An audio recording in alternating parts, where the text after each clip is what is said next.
Bonjour.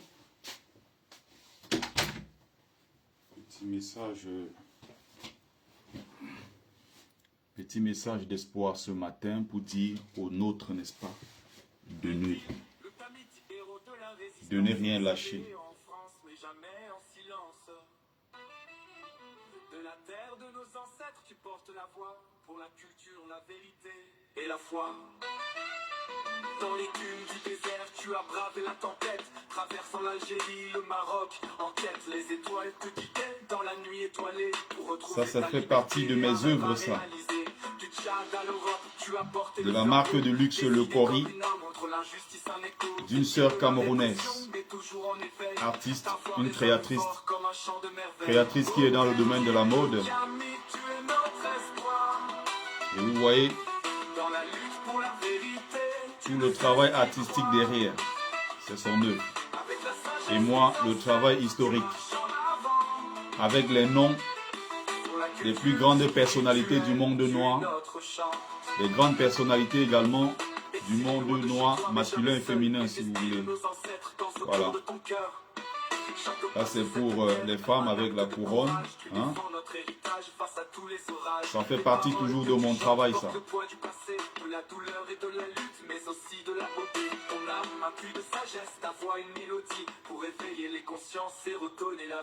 Roberti, le Camille, tu es notre espoir. Dans la lutte pour la vérité, tu ne cesses d'y croire. Avec la sagesse des ancêtres, tu marches en avant. Pour la culture spirituelle, tu es notre chant. De l'exil à la lumière, tu es un phare dans l'obscurité. Tu es le rêve qui éclaire, nous sommes avec toi, porteurs de ta voix. Message d'espoir. Message d'espoir. Message d'espoir. Pour toujours nous croyons dans le chant de la liberté. Tu es notre héros. Pour la culture ancestrale, tu es le porte-drapeau.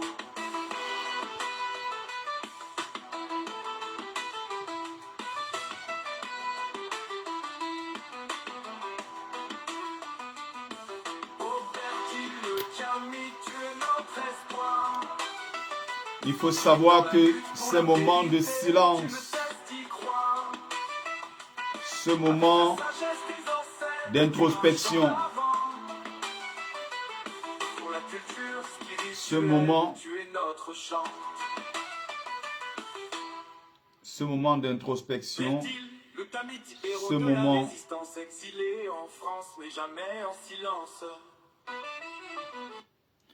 il faut savoir que ce moment d'introspection, ce moment de calme, d'observation du président Issa Chiroma Bakari est un moment précieux, un moment important, puisque nous sommes à un tournant, n'est-ce pas, important de notre histoire. Le président Chiroma est en train de travailler avec toute son équipe. Le président Chiroma va nommer son gouvernement. Le président Chiroma, n'est-ce pas, va frapper fort.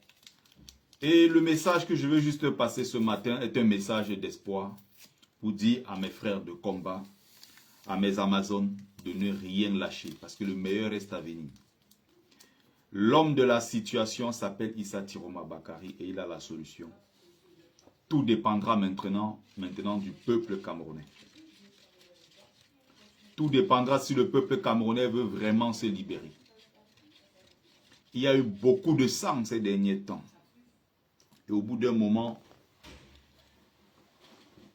la solution a été simplement de faire en sorte que ces jeunes-là ne se fassent plus kilomètres inutilement dans nos rues.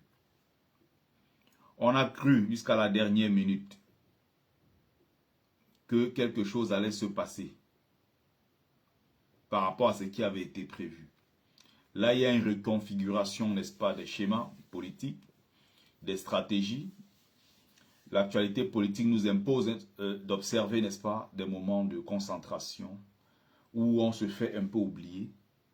Et maintenant, quand on relance, c'est-à-dire que dès qu'on réapparaît sur la scène politique, c'est pour frapper fort. Donc le président Chiroma est en train de travailler. le président Issa Chiroma va prêter serment. Comme vous avez vu, ça s'est passé en Gambie avec le président Adama Barrow. Adama Barrow, hein, président en Gambie, c'est un ancien, c'est un collègue. Voilà, c'est un agent de sécurité comme moi. Donc, moquez-vous bien des agents de sécurité. Oh, si Kadi Bertrand fait le Thomas en Kono.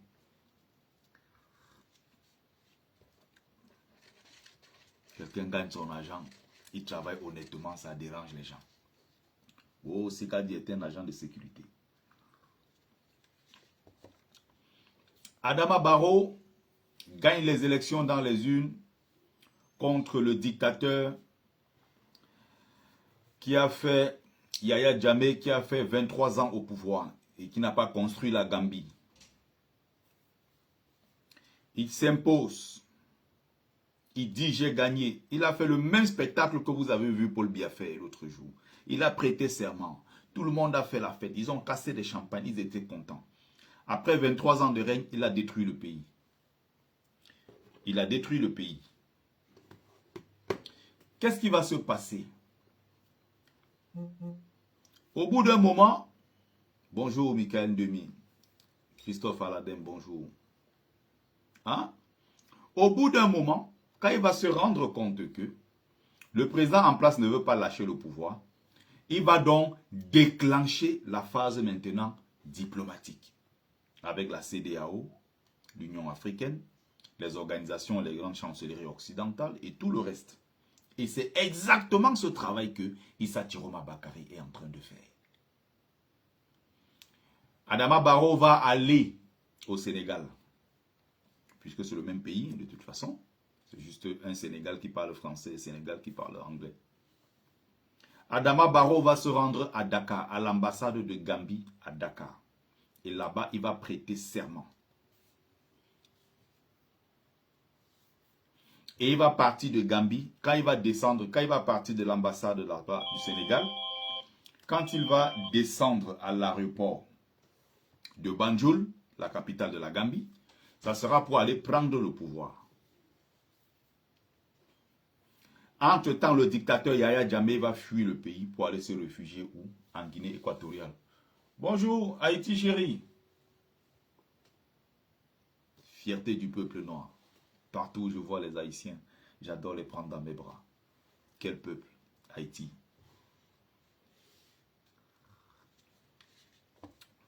Donc, Adama Barrow va prendre le pouvoir et Yahya Jammeh, l'ancien président, va fuir, se retrouver en exil en Guinée équatoriale. Il sera accueilli par Théodore Obiangema Mbazoa. Et entre-temps, on aura fait inutilement couler le sang des Gambiens. Et derrière ça, les Occidentaux sont là, observent. Ils font semblant de ne pas voir ce qui se passe. C'est ce que j'expliquais sur le plateau de la nouvelle chaîne africaine l'autre jour. Ils font semblant de ne pas voir. Et entre-temps, ils sont en train de casser des champagnes. Et le peuple africain est toujours naïf. Le peuple africain tombe dans les mêmes pièges, même des siècles après. On n'apprend pas de notre passé, on n'apprend pas de nos erreurs. C'est exactement ce que Paul Biya est en train de faire. Il a prêté serment. Après 43 ans de règne, c'est reparti pour 7 ans. C'est l'un des rares pays au monde où le mandat est de 7 ans. Partout dans le monde, on est passé à 5 ans. Biya est resté à 7 ans. Partout, c'est le quinquennat renouvelable une seule fois. Il y a même d'autres pays comme le Ghana, c'est 4 ans renouvelable une seule fois, tu t'en vas. Aux États-Unis, c'est 4 ans renouvelable une seule fois, tu t'en vas. Biya, c'est 7 ans. Mais 43 ans à ne rien faire. 43 ans à détruire tout le peu qui restait du peuple camerounais. Alors, quand on regarde la dictature en Guinée équatoriale, le président est en Guinée équatoriale, il est au pouvoir depuis 46 ans. Il a renversé son oncle Ignacio Nguema. En 1979, il a pris le pays. Les Équato-Guinéens à l'époque même voulaient se rallier pour être une province du Cameroun. Les Équato-Guinéens suppliaient, ils venaient laver des habits au Cameroun. Les Équato-Guinéens étaient mendiants dans les rues au Cameroun. Pour avoir à manger chez eux, c'est l'État du Cameroun, le gouvernement, qui facilitait l'arrivée des vivres en Guinée équatoriale. 46 ans plus tard, Les Camerounais aujourd'hui sont chassés de la Guinée équatoriale. On n'a pas appris de nos erreurs. Biya a prêté serment, il est content. Biya prête serment, il est content. Et donc, il a fait couler encore une fois le sang des Camerounais pour rester au pouvoir. Voilà comment ça se passe chez nous. Et vous avez des jeunes qui font sa promotion. Il y a des jeunes qui dansent, qui chantent avec lui. Et l'histoire se répète partout. Ça se répète sous nos yeux. Les gens sont contents. J'ai vu des Camerounais dont je ne pouvais même pas imaginer être aussi bas, être de cette bassesse, d'être aussi méchant. Dire qu'on a cassé les boutiques. Oh, on a brûlé. Oh, on a fait ceci. Mais dès que tu dis que, mais commence d'abord par dire que Biya a kidnappé les jeunes dans les rues, les jeunes qui manifestaient sans armes. Biya a mis la balle dans la tête, a envoyé sa soldatesque dans les rues, sa milice tribale Boulou, tirer sur ces jeunes. Ils sont incapables d'ouvrir leur bouche pour le dire. Je vois des gens. Je vois des gens qui tiennent des discours. Paul Biya est le meilleur. Des gens qui sont des beaux ailleurs. Paul Biya est le meilleur. Samuel Eto'o, l'enfant de Dieu. Brenda Biya, l'enfant de Dieu. Elle a pris l'autre jour 70 millions. Jet privé. Aller simple. Avec ses deux copines à côté pour venir à la cérémonie d'investiture de son père. Elle était là, elle fêtait, elle était protégée par Ferdinand Ngongo. 70 millions de francs CFA, ça peut acheter combien de couveuses? 70 millions de francs CFA, ça peut construire combien d'écoles? 70 millions de CFA, ça peut faire au moins une trentaine de puits, de forages pour les populations. Mais elle a pris ça, elle a pris ses deux copines, ses deux épouses, puisqu'elle est polygame. Elle est venue au Cameroun avec nous narguer, encore une fois. Et les Camerounais qui ont faim, qui ont soif, qui n'ont pas à manger, qui n'ont pas d'eau, qui n'ont pas d'électricité, sont assis sur les réseaux sociaux en disant les Bamileke, on va vous montrer. Les nordistes, là, on va vous montrer. Oh, les Bamileke et les nordistes, c'est-à-dire les moutons et les porcs, se sont mis ensemble pour détruire le Cameroun, pour brûler le Cameroun. Ils sont contents. Et entre-temps, maintenant, les Occidentaux se servent de la position fragile de Paul Biya pour renégocier maintenant au niveau économique. Ils ont donc leur multinationale. Ils disent à Biya, ok, tu sais très bien que tu as perdu, mais tu as pris le pouvoir par la force. On va essayer de couvrir tous tes dégâts. Tu as tué les gens, on est d'accord. Tu as liquidé plein de monde, tu as mis des gens en prison. Ok, pour l'instant, ce qu'on va faire, c'est que donne-nous encore un peu plus de contrats. Il y a le bauxite quelque part là-bas, il y a la bauxite, il y a du bois précieux, il y a ci, il y a ça. Bon, nos entreprises sont là et nos entreprises ont besoin des matières premières pour fonctionner. Alors, qu'est-ce qu'on fait? On joue à l'hypocrisie comme les Américains qui ont dit oui, on félicite les élections d'un côté en Côte d'Ivoire et de l'autre côté, on félicite plutôt les investitures. Ils sont dans leur double langage diplomatique.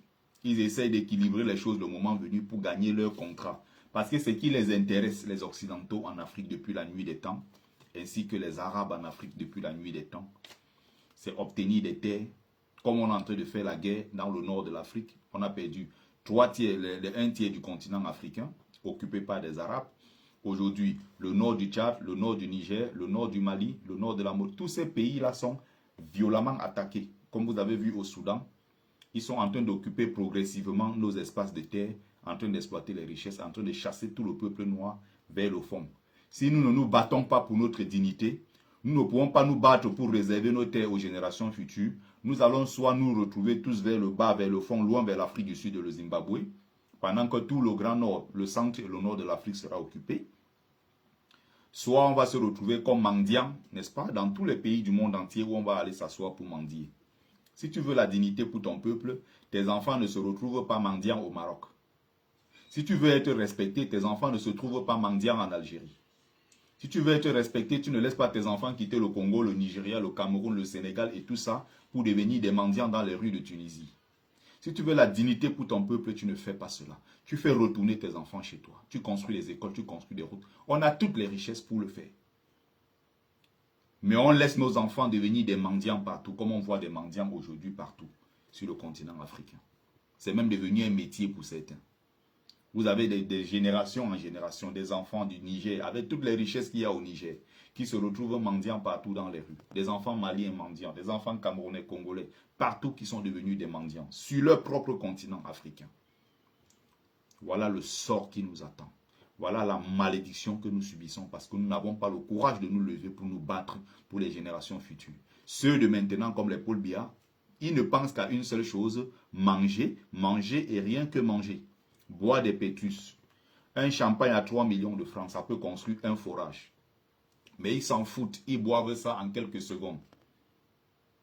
S'ils boivent ça en quelques secondes, ça veut dire voilà un forage entier qui vient de boire. Pétrus comme ça. Ils sont contents, ils dansent. Vous avez les Raoul Christophe Mia, vous avez les gens du PCRN, les Cabral, les jeunes comme ça, tous ces gens-là, les amants au col, et toutes ces racailles-là, ils étaient au palais l'autre jour en train de danser, en train de chanter. Voilà comment ça se passe, comment on humilie notre pays. Demain, les jeunes qui sont dessus, ils font le bentikin, on arrache. Ils veulent ouvrir les petits commerces, on arrache. Ils veulent vendre au bord de la rue, on les chasse. Un moment, ils en ont marre, ils prennent la route de l'aventure, ils meurent au désert. Ils meurent dans la mer.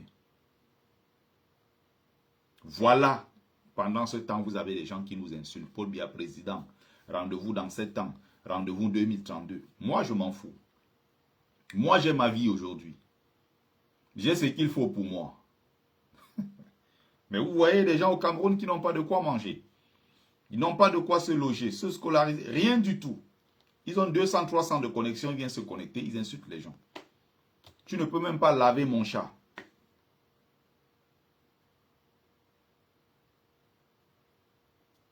Bonjour Tekle Kemeni, ma personne personnelle. J'espère que tu vas bien. Content de te voir. Voilà comment ça se passe. Et les blancs derrière ça tirent toujours les ficelles, ils arrivent à s'en sortir. Voilà notre peuple qui n'apprend pas. Je vais vous prendre un exemple très simple. La dernière fois, quand j'ai organisé une excursion pédagogique à Paris, j'étais avec quelques gens, y compris des membres, des pères de famille, d'autres des étudiants et tout. On est arrivé ici à la place de la Concorde. Et à la place de la Concorde, je leur montrais un hôtel qu'on appelle hôtel Le Carillon là. Les Occidentaux savent se moquer de nous. C'est nous qui n'apprenons pas de nos erreurs. Les Nigérians ont eu pratiquement presque 2 millions de morts entre 1967 et 1970. Le Nigeria a passé le temps à faire la guerre. Il y a eu une famine qui ne disait pas son nom au Nigeria. Il y a eu une guerre que les Occidentaux ont créée au Nigeria. Il y a la société qui exploite le pétrole qui s'appelle Shell, qui est anglais et néerlandais, qui exploite le pétrole. À côté, tu as Elf, qui va devenir Total plus tard. Elf qui est français. Il décide de se faire la guerre au Nigeria pour les positions et puis obtenir le maximum de puits de pétrole. Le président français, n'est-ce pas? La France va financer. Le réseau Focartien va financer et même orchestrer la division du Nigeria avec l'affaire du Biafra. On va prendre Emmanuel Ojukwu contre la volonté même des Biafrais. On va vouloir créer un État pour obtenir, n'est-ce pas, des positions, des rentes pétrolières. Total va se faire beaucoup d'argent, va financer la guerre. Et de l'autre côté, Shell va également financer cette guerre. Les deux vont s'entrechoquer au Nigeria. Le pays sera divisé pendant un bon moment. Il y aura une famine au Nigeria. En seulement l'espace de 3 ans, plus de 2 millions de morts. Des enfants rachitiques, affamés. Des têtes qu'on brûlait, qu'on explosait comme ça. À la fin, ils ont pris des positions, ils ont exploité leur pétrole, ils ont gagné beaucoup d'argent. Shell se fait beaucoup d'argent d'un côté. Et Je ne suis pas disponible. Oh là là.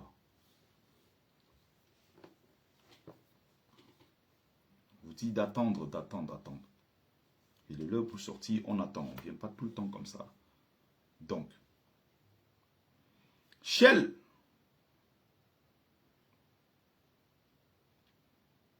ne n'est-ce pas, va s'entendre finalement. Parce que les Occidentaux finissent par s'entendre dans les choses. C'est nous les dindons de la farce. C'est nous les idiots dans l'histoire. Les totaux dans l'histoire qui passent le temps à faire couler le sang de leurs enfants pour des étrangers. C'est nous dans l'histoire. Vous savez ce qui s'est passé à la fin des années 70, en 1970, à la fin de la guerre? Shell et Total se sont rencontrés à Paris. Quand j'ai amené les gens, je leur ai montré, j'ai dit voilà l'hôtel Le Carillon. C'est ici qu'ils ont célébré, ils ont fait la fête. Ils ont cassé du champagne en plein cœur de Paris. L'hôtel Le Carillon est là quand vous allez à la place de la Concorde. C'est là où tous ces gens-là, De Gaulle et tous ces gens, et les gens des directeurs de Total, à l'époque, c'était le suivant. Il y avait eu Chalandon avant, Loïc Le Fleur-Prigent, je crois c'était après. Il y avait le directeur de Total de l'époque et celui de Shell. Ils ont fini par s'entendre. Ils ont célébré ça où? À Paris, hôtel Le Carillon. Pendant ce temps, qui est mort? Les Africains. La France coloniale qui avait financé Emmanuel Ojoko, qui avait déclenché la sécession du Biafra. Emmanuel Ojoko s'est retrouvé où? Jusqu'à sa mort. Il s'est retrouvé en Côte d'Ivoire. Gardé par qui? Félix Houphouët-Boigny. Et les armes transitaient par où? Ça transitait par le Gabon. Il s'est retrouvé en Côte d'Ivoire. Il s'est retrouvé ensuite où? Il s'est retrouvé en Angleterre. Jusqu'à sa mort en Angleterre, il était tranquille. Ojoko. Qui a financé? Qui a vendu les armes? Qui a gagné le pétrole? Est-ce que vous savez que tous ces pays-là ont réorienté leur investissement? Est-ce que vous savez par exemple un pays comme la France, qui a au moins une trentaine de pays, une vingtaine de pays africains colonisés, qui utilisent le franc CFA et tout ce que vous connaissez. Est-ce que vous savez que la France investit plus au Nigeria? La France investit plus au Kenya. La France s'est tournée vers l'Afrique anglophone. Mais elle exploite abusivement dans les pays francophones, mais réinvestit son argent ailleurs. Est-ce que vous pouvez imaginer que l'un des meilleurs pays qui investit le plus en Afrique, c'est l'Italie? L'Italie n'a pourtant pas de colonie africaine. L'Italie n'a pas le franc CFA. L'Italie investit en Afrique. Beaucoup. Dans l'agro-industrie notamment. En Égypte, en Mozambique, au Mozambique, un peu partout sur le continent africain. Mieux que les États-Unis, mieux que plusieurs pays. L'Italie qui est là, qui semble être un pays pauvre. Quand on va regarder des investissements sur le territoire africain. Mais ceux qui puisent quotidiennement, ils partent réinvestir en Afrique anglophone. Vous comprenez ça? Les qui sont finalement morts, ce sont nos propres enfants. Comme Biya est en train de sacrifier nos enfants. Pour le compte des Occidentaux. Demain, il va se retrouver en résidence surveillée quelque part ou à la CPI ou je ne sais où. Et tous les gens qui étaient autour de lui vont se retrouver en prison. D'autres seront killants. Les plus chanceux se retrouveront en exil. Et même ici, nous allons vous traquer. Nous allons vous traquer. Il y a des gens là que je guette. Si je sais là où ils habitent, dans le Mbengsi. Ça ne va pas être facile pour eux. Ce que vous avez fait au Camerounais. Les Chantal Dia. Tout ce que vous faites là, vous allez le payer. Très cher. Très très cher.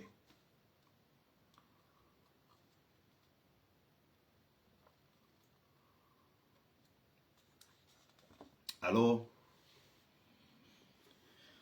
nous sommes concentrés. Bonjour Alain Ngwana. Nous sommes concentrés. Le président Tiroma est en train de travailler. Le régime en place sera renversé. tenez-le pour dit, le régime en place va tomber.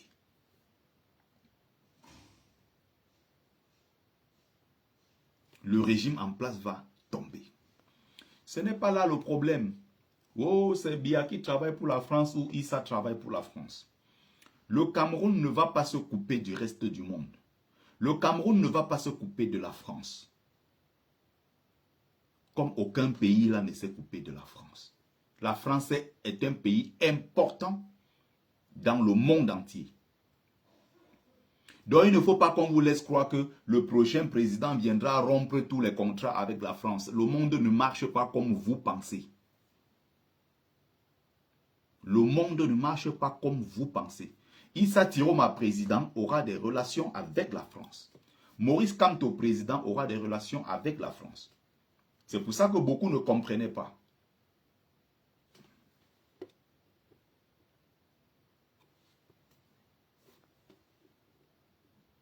Que je bloque un peu les sardinats. Il ne faut pas qu'on tombe naïvement dans ce discours qui veut que non, la France c'est le diable, le Cameroun, Paul Biya c'est non, c'est Dieu, c'est l'enfant de Dieu, c'est le Jésus, non. En diplomatie, les choses ne fonctionnent pas comme le bas peuple pense. La Russie est en guerre avec l'Ukraine. Les deux continuent leurs échanges commerciaux. Ils sont pourtant en guerre. Le pétrole transite encore d'un pays à l'autre, alors qu'ils sont en guerre. Allez lire. Ils sont pourtant en guerre, ça fonctionne. Le Mali, le Niger, l'AES et tout, ils traitent toujours avec la France. L'AES utilise toujours le franc CFA. Ils payent ça comment? Donc depuis que l'AES est là, ils ne perçoivent pas le franc CFA. Est-ce que vous avez entendu qu'il y a la monnaie est devenue rare au Mali, au Niger ou au Burkina? Le pays fonctionne. Ils ne sont pas obligés de venir sur le perron de l'Élysée ici montrer qu'il y a une bonne relation entre l'AES et la France. Entre-temps, les contrats sont là. Les multinationales françaises fonctionnent toujours dans ces trois pays. Le monde ne s'est pas arrêté. Donc, vouloir montrer aux gens que non, Issa Tiroma aussi, c'est celui qui va venir vendre la France, ça ne fonctionne pas comme ça. La France est un pays central dans le monde. Vous montez, vous descendez, on ne se passe pas facilement de la France. Ça ne veut pas dire qu'on va construire une Afrique en intégrant la France avec des contrats léoniens comme ce qu'on observe en ce moment. Non. Il faut des partenariats gagnant-gagnant. C'est comme ça que le monde fonctionne. Même au Japon, il y a des Américains qui occupent des terres. Ils ont des bases militaires au Japon. Le Japon est pourtant un pays très riche et très développé. Le Cameroun vaut la Pologne. Il y a des bases américaines, des bases partout en Pologne. Ce n'est pas parce qu'on dit qu'on a fermé l'ambassade de France, je ne sais pas dans quel pays, au Mali ou au Burkina, que du jour au lendemain, non, on est devenu libre. Non, ça ne fonctionne pas comme ça. On peut fermer l'ambassade, on peut même brûler, on vous fait croire, ça c'est ce que vous voyez. Derrière le franc CFA, puisque ce n'est pas le Mali qui fabrique, ni le Niger, ni le Burkina. Le franc CFA se fabrique ici à Chamalières. Donc la même France la fabrique ça. Ils envoient ça au Burkina, on utilise. Ils envoient au Mali, ils envoient au Niger. L'objectif n'est pas de couper le pont avec la France. Pour l'instant, on n'a pas encore les moyens de dire qu'on se coupe définitivement de la France. Il faut aller par paliers successifs. Envoyer ses enfants se former partout dans le monde. Ramener des compétences et monter progressivement. Le jour où on va dire on se sépare définitivement, maintenir, le plus important, je vais dire, c'est de maintenir les relations, les partenariats gagnant-gagnant. C'est très simple.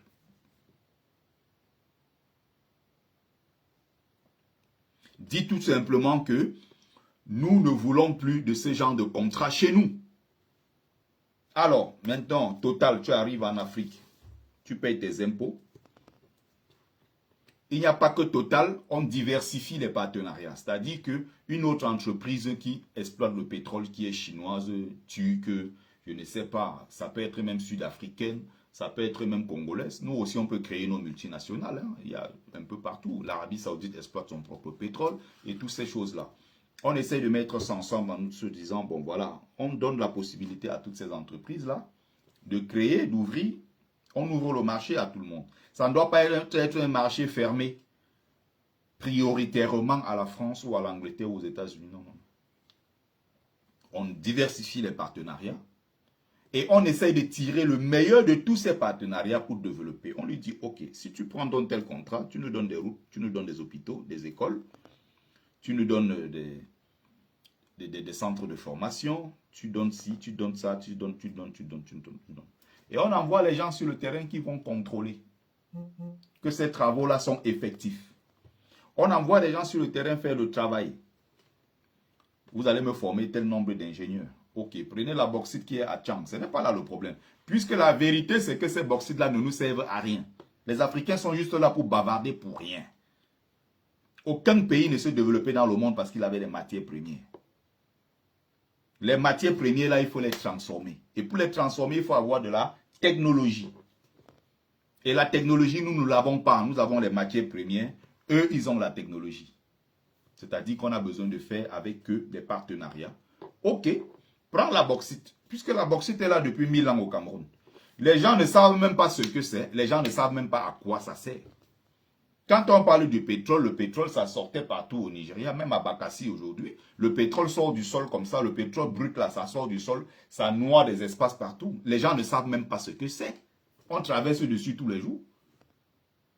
Il a fallu que le blanc vienne nous dire que ça c'est du pétrole. Ça peut servir à tel. Et on voit les Africains gronder comme si c'était une affaire de... Non. Nous avons le pétrole, d'accord. Nous avons ce pétrole, ok, prenez-le. Nous allons compter le nombre de barils qu'on va exploiter tous les jours. Donc, nous allons avoir nos yeux et nos oreilles partout pour savoir ce qui sort de notre sous-sol, puisque ce sont nos richesses. Mais vous avez la nouvelle technologie.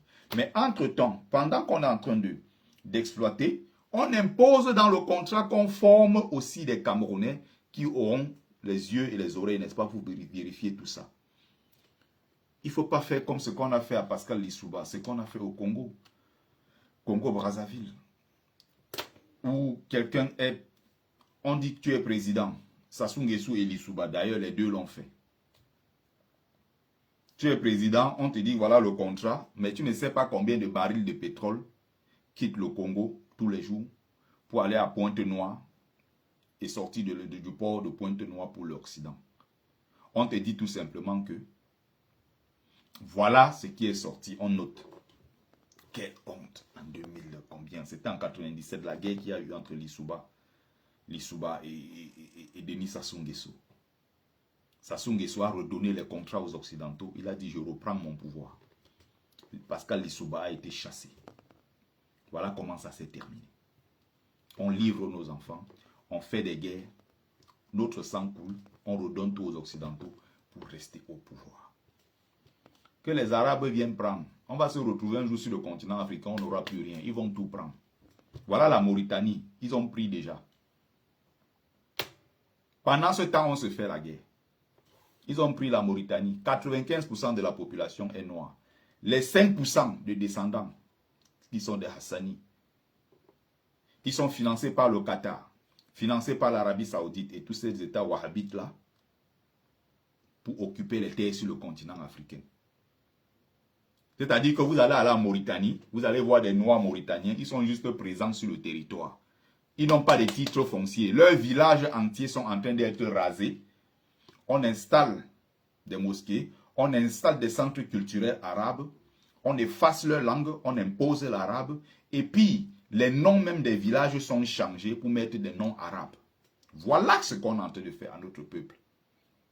Vous avez la minorité, vous avez les peuples qu'on appelle les Haratines, qui sont encore esclaves en Mauritanie. On est en 2025. Celui que vous avez vu, il a pris le ballon d'or en France, là. Le ballon d'or, là. Dembélé, là. Dembélé, son côté malien. Il a son côté mauritanien. Il est Haratine. Il est allé en Coupe du Monde 2018. Ils sont sortis champions du monde. Il a pris tous les primes de ces 300 000 € de primes de la Coupe du Monde. Plus de 200 millions de francs CFA. Il a fait ça comme don dans son village en Mauritanie pour construire une mosquée. Les Africains, c'est terrible. Il dit ce peuple va disparaître. Les Noirs vont disparaître de la planète Terre. C'est-à-dire que dans tout ce qu'il y a comme, avec tout ce qu'il y a comme pauvreté, pas d'école, pas de route, pas de dispense, pas rien dans un pays comme la Mauritanie. Le seul beau projet, c'était de construire une grande mosquée pour le village. Tu construis une mosquée à côté, il n'y a pas d'eau, il n'y a pas de route, il n'y a pas d'école, il n'y a rien. Les populations souffrent. Mais on dit qu'on a fait l'œuvre de Dieu. Voilà l'Africain. Nous allons disparaître. Nous ne sommes pas utiles à la planète Terre. Nous allons disparaître. Si ça continue comme ça. Il dit bien, vous allez en Mauritanie, le seul moment où vous allez voir le peuple noir être représenté, c'est l'équipe de football. Où vous allez voir les nègres en train de courir partout derrière un ballon. Mauritanie, directeur des banques, les douaniers, les ministres, les ambassadeurs, partout, c'est des Arabes. Ils ont décidé que la Mauritanie ne fasse plus partie de l'Afrique de l'Ouest. La Mauritanie faisait partie de l'Afrique de l'Ouest. Ils étaient dans la CEDEAO. Comprenez bien le plan. La Mauritanie est devenue aujourd'hui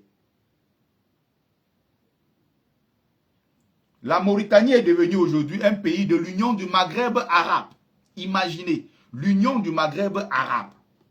Depuis quand le Maghreb est arabe? C'est comme... Donc, il y a les Soninké, il y a les Alpula, il y a les Bambara, il y a tous ces ethnies-là réunis en Mauritanie. Ils ont nettoyé des villages, chassé les autres qui sont allés vers le Sénégal. Ils ont occupé les terres. L'Arabie Saoudite finance. Le Qatar, les Émirats Arabes Unis, Dubaï, là, tous ces pays-là financent. Aujourd'hui, vous avez un pays qui s'appelle le Seychelles, une île qu'on appelle le Seychelles. Ils ont pris toutes les terres aux Seychelles. Les Seychellois n'ont plus de terre. Ils sont obligés maintenant d'aller chercher les espaces sur l'eau pour essayer de construire des petits tentes et vivre dessus. L'Arabie Saoudite a tout acheté pour leur safari de luxe. Ils viennent là-bas, ils se mettent comme ça, ils ont des faucons, des trucs là, ils ont les armes, les pistolets là, ils tirent dessus, ils sont contents. Ils ont pris les terres même là-bas. L'Égypte, forget about. Mali, l'Égypte, Tunisie, tous ces pays-là. Et si vous allez là-bas dans les pays du Maghreb, vous observez quelque chose qui vous frappe tout de suite. Vous arrivez au Maroc, vous avez au nord les populations plus claires de peau, arabes, métissés, tout ce que vous voulez. Quand vous allez dans le plein sud, c'est que des nègres. Que des nègres. Ils vivent là-bas sauf qu'ils n'ont pas de titre foncier. Les terres ne leur appartiennent pas. Ils vivent là-bas comme des pestiférés sur leur propre terre. Allez dans le sud de l'Égypte.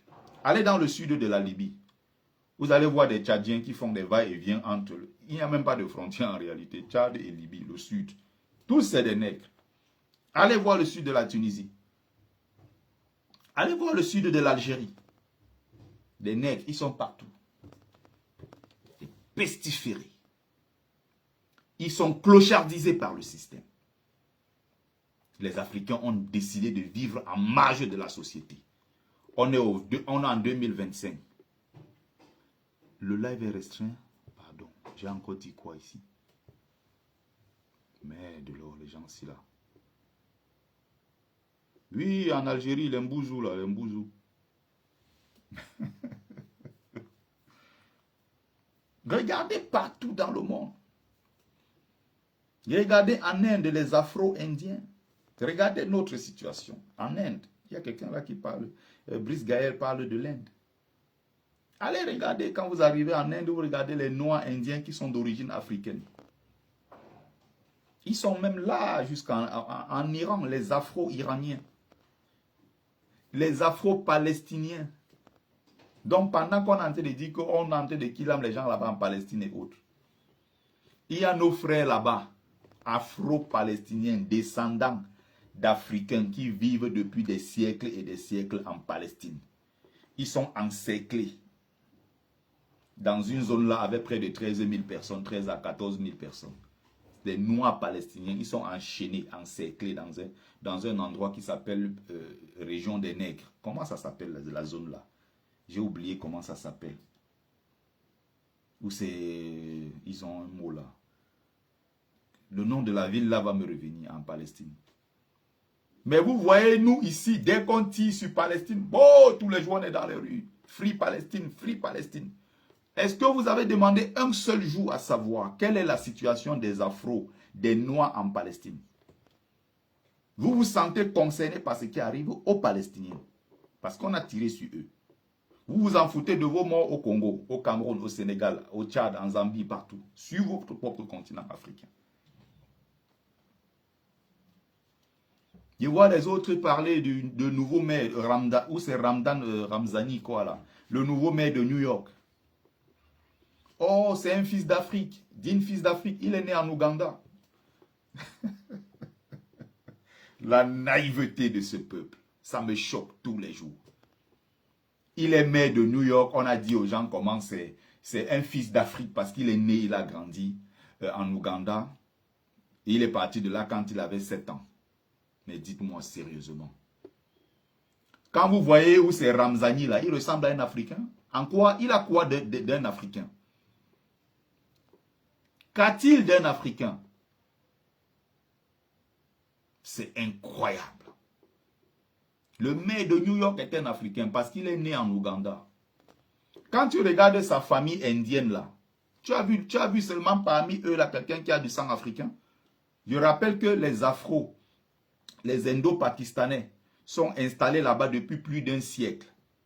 Il y a des Afro, les Indo-Pakistanais, ils sont installés au Kenya. D'ailleurs, ils font partie de la 44e tribu du Kenya. Ils sont là-bas quand ils avaient été ramenés, leurs ancêtres avaient été ramenés au Kenya pour construire le chemin de fer. Ils ont été ramenés comme des esclaves à l'époque pour construire les chemins de fer au Kenya. Pas des Anglais.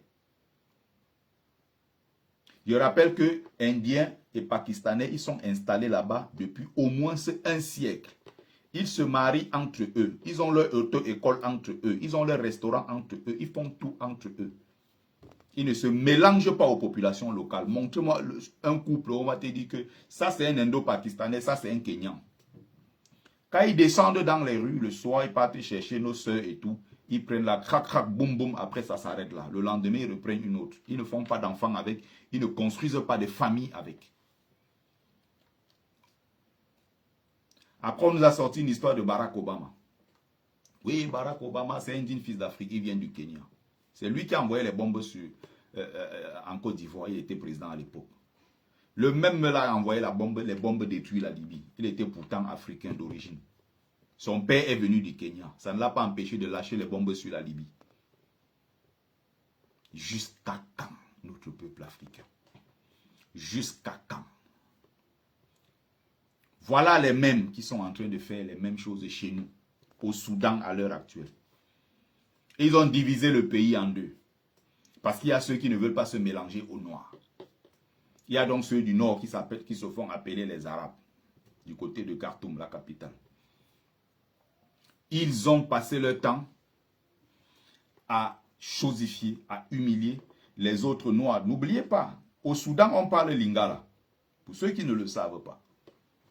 Au Soudan, on parle le lingala là-bas. Donc, il y a des populations comme nous, comme ça, bantouides là, les négroïdes bantous là. Ils sont dans le sud du Soudan. Les populations du grand héros qu'on appelait John Garang, jusqu'à la division du pays. Ils ont divisé le pays, ils ont dit non, ils veulent prendre leur propre parti. Ils veulent prendre le sud du pays qui est chrétien. C'est le nord qui est musulman. Oui, bien sûr, si ça t'étonne, c'est normal. Moi aussi, ça m'a étonné au début.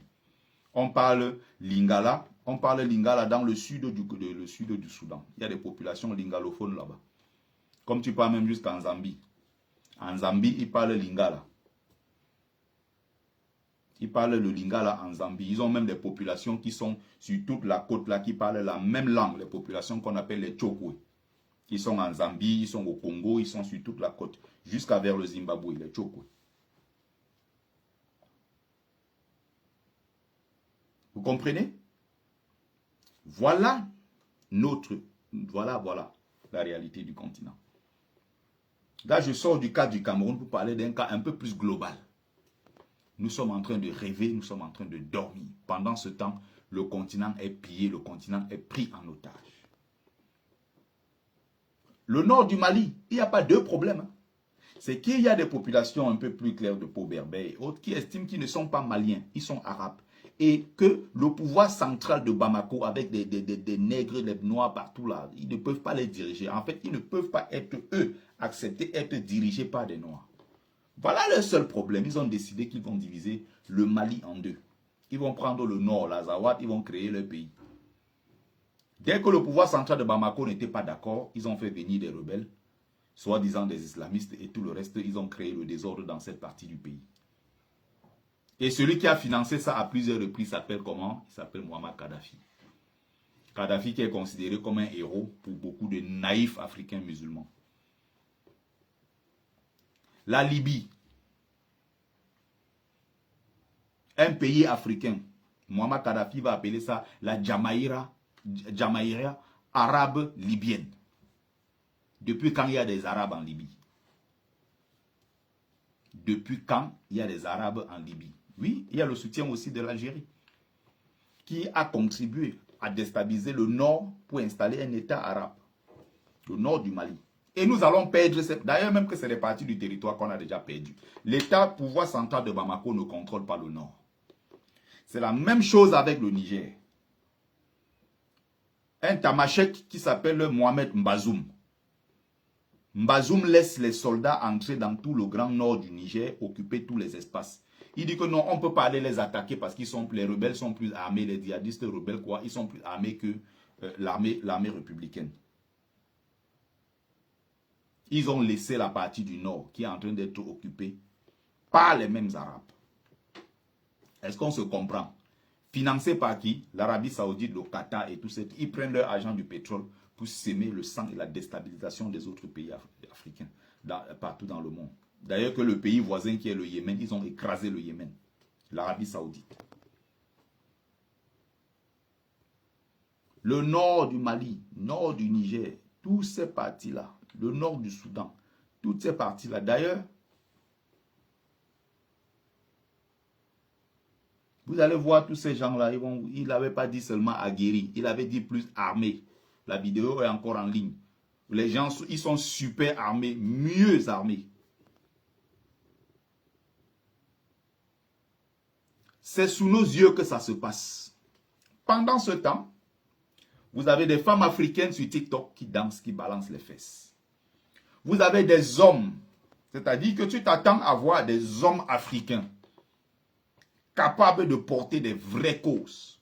Au moment où tu attends que les Africains se lèvent pour porter les causes de leur continent, qui est agressé de toutes parts par l'Occident, agressé par le monde arabo-musulman, agressé par des ennemis de l'intérieur.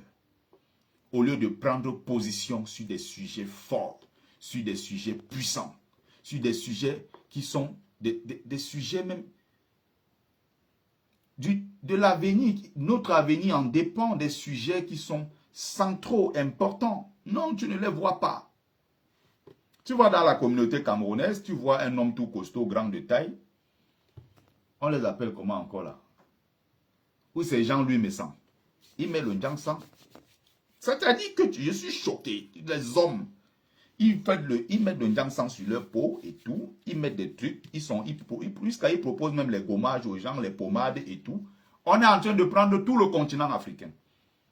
Tu vas dans la communauté congolaise, il y a des hommes qui organisent des directs pour parler de quelle crème il faut mettre sur le corps.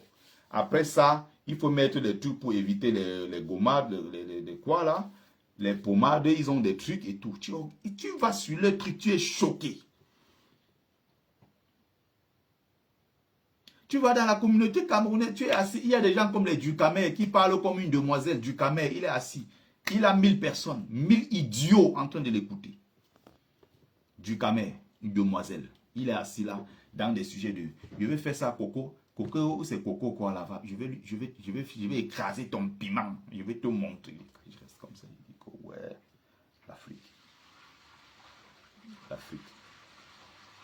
S'il ne laisse pas monter des gens sur son panel pour insulter Kamto ou insulter Tiroma, s'il ne laisse pas les gens monter sur son panel pour attaquer tous ceux qui veulent le changement, il utilise son panel pour faire son Congossa. Tu vois des hommes, ils montent sur les panels Ils nettoient les mains, ils montent sur les panels, ils disent comment le nouveau, là, ils parlent de crème, des hommes, ils parlent de la crème. L'Africain, qui vient prendre le continent, ils partent avec, qu'ils partent avec. Qu'ils viennent prendre l'Afrique, ils partent avec.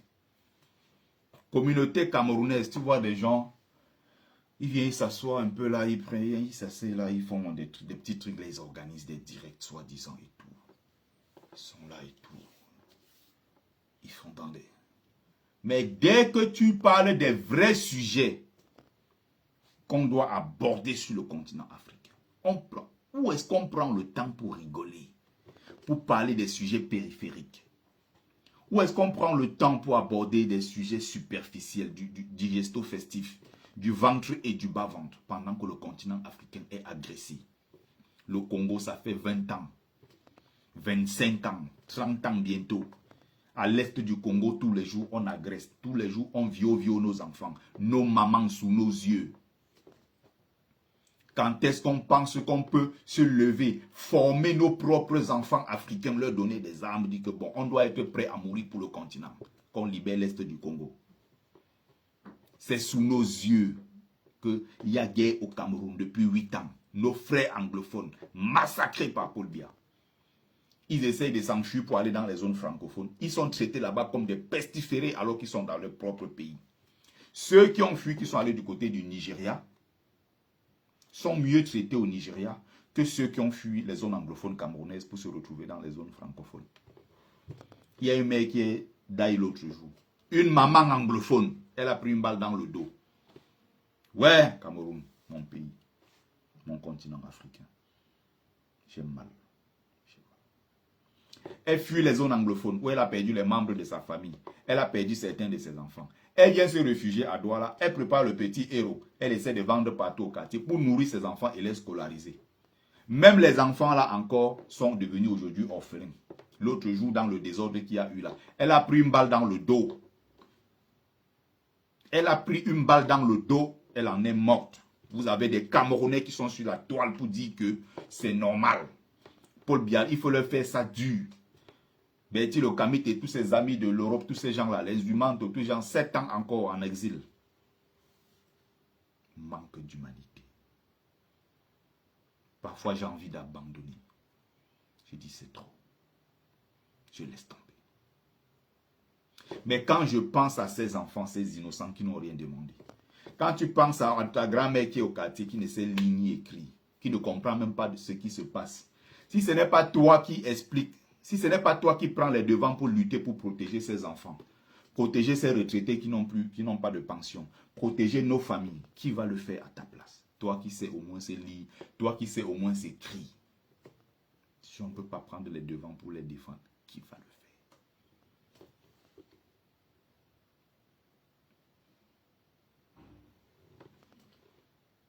L'Afrique est agressée de toutes parts. On voit un père de famille qui sort 500 francs pour tromper une petite fille de 13 ans, 14 ans qui sort du nozo. Elle fuit la guerre, elle se retrouve à Douala, elle n'a pas de quoi manger. Toi, tu n'as pas honte, un père de ton âge. Tu sors 500 francs pour la tromper, la mener dans un couloir, monter sur elle. Elle est en position de fragilité. Elle est une gamine. Elle sort d'une zone où il y a eu la guerre. Sûrement, elle a perdu son père, elle a perdu sa mère. Elle a peut-être perdu ses soeurs. Elle se retrouve à Douala, dans son propre pays. Elle se fait viol. Elle se fait manipuler dans des rues par des adultes qui viennent payer 500, qui la tirent dans un couloir. Mon Dieu, qu'est-ce que ces gens ont encore? Est-ce que ces gens ont encore un cœur? Si on fait ça à ta fille, si on fait ça à ta petite soeur, est-ce que ces gens se posent des questions? Mon Dieu, j'ai mal. J'ai mal.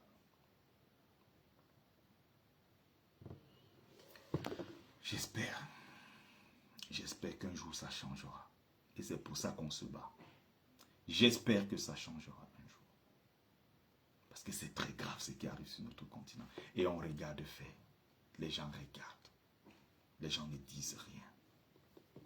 À quel point c'est grave. À quel point c'est grave. Et tout ça est accéléré. Tout ça est accentué par quoi? Des gens qui ont décidé, tout simplement, de s'accrocher au pouvoir. On ne s'accroche pas pour arranger, mais on s'accroche pour détruire.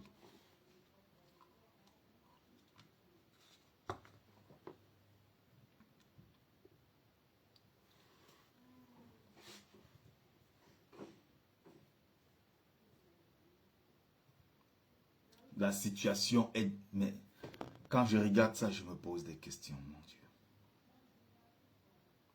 Je me pose des questions. Vous qui pensez être à l'abri, comme on voit les, je ne sais plus, les patriotes, les, je ne sais plus, c'est les Amer ou c'est encore les qui là, qui organisent des panels pendant des jours et des jours pour dire aux gens que non, les gens se plaignent pour rien. Le pays est beau. Je parle surtout des gens qui vivent ici. Je l'ai dit à plusieurs reprises dans mes directs. Mon souhait, c'est que ces gens-là aillent au Cameroun un jour. Sur l'axe Douala-Yaoundé, ça s'arrête là. Soit un jour sur l'axe Douala-Bafoussam, je ne sais pas quoi, ou Douala, je ne sais pas où. Qu'une jambe soit même arrachée. Qu'ils reviennent ici en diaspora. S'asseoir, voir ce que les gens vivent. Comme vous trouvez que Biya a construit le pays. Vous trouvez que tout est beau. Excusez-moi.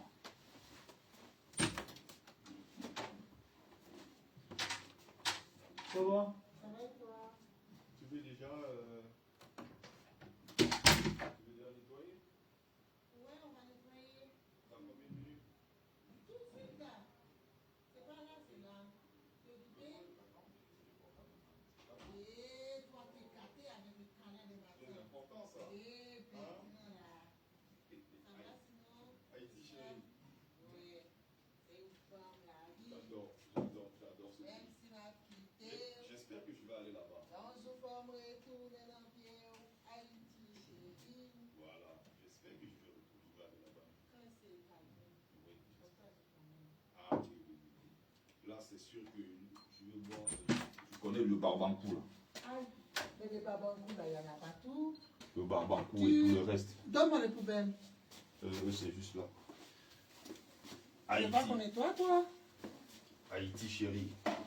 Ça, c'est la fierté de l'Afrique, ça, Haïti. La fierté des quoi? Fierté du peuple noir. Ah, Haïti, c'est pareil que l'Éthiopie. Ça, c'est notre fierté, ça. toi, t'aimes bien Haïti, Les toi? enfants. Ah, mais attends, Haïti, c'est quelque chose de spécial.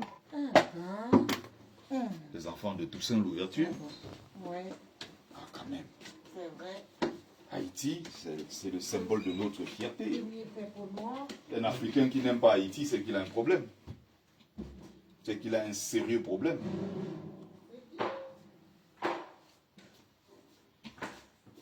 En temps normal, les dirigeants africains devraient envoyer des soldats pour sauver Haïti.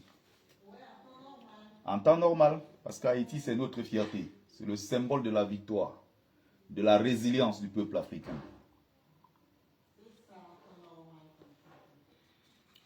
Haïti n'a jamais lâché, malgré les attaques. Haïti, c'est ce roseau-là qui plie, mais qui ne rompt jamais. Fierté de notre peuple. Voilà un cas. On devrait pouvoir envoyer des soldats africains aller sauver Haïti. Voilà nos enfants haïtiens. Tu parles à qui, toi? Là, je suis en train de parler à mes abonnés. Mais je te parle en même temps. Je savais pas si tu étais sur TikTok. Oui. Je te parle en même temps et je parle à mes Tu me laisses arriver comme ça sur le... Non, tu n'es pas dedans du tout. Ok, Ah non, le truc c'est sur moi tout simplement, c'est pas sur toi. d'accord. Il n'y a personne qui te voit, t'inquiète pas. J'espère bien. En plus là j'ai fini là. J'étais juste en train de terminer, je parlais. Et du coup quand je t'ai vu, je dis, tu vois, le symbole, la fierté de notre peuple. Envoie-moi de mon ami. La fierté du peuple africain. Ouais. Haïti chérie. Haïti chérie. On devrait le faire. Vous savez, la vie. Si on part de Dakar au Sénégal pour aller à Haïti, c'est 4 heures de vol. de Port-au-Prince à Dakar. Si on part de Yaoundé là, pour Haïti, c'est à peine 5-6 heures de vol. En temps normal. Vol direct.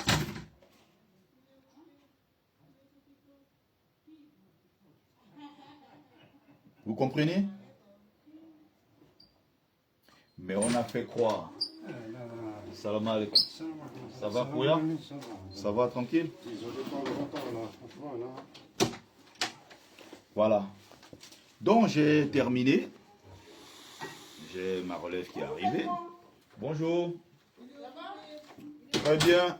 Haïti chérie. Oh, j'ai que des Haïtiens ici. Haïti, qu'est-ce qu'ils sont formidables. Ah, ce matin-là, il n'y a que toute l'équipe d'Haïti qui est là ce matin. Ah, t'as tout Il n'y a ça? que toute l'équipe d'Haïti qui est là ce matin. Attends, tu fais quoi là? Non, moi j'ai fini. T'es avocat? Moi j'ai fini, moi. Eh? Tu veux passer Non, pour le truc? c'est Ça bon, finit? t'amènes là-bas. Ouais, vous voulez juste faire là. Oui, oui. Ok. Non, il faut la poubelle. Let's go. Mais mes amis, je vous adore. Tu fais des vidéos. Bonne journée à tous et à toutes. C'est un Voilà. star, lui. C'est un star. Non. Il fait des vidéos, là, Pas il fait du tout. TikTok.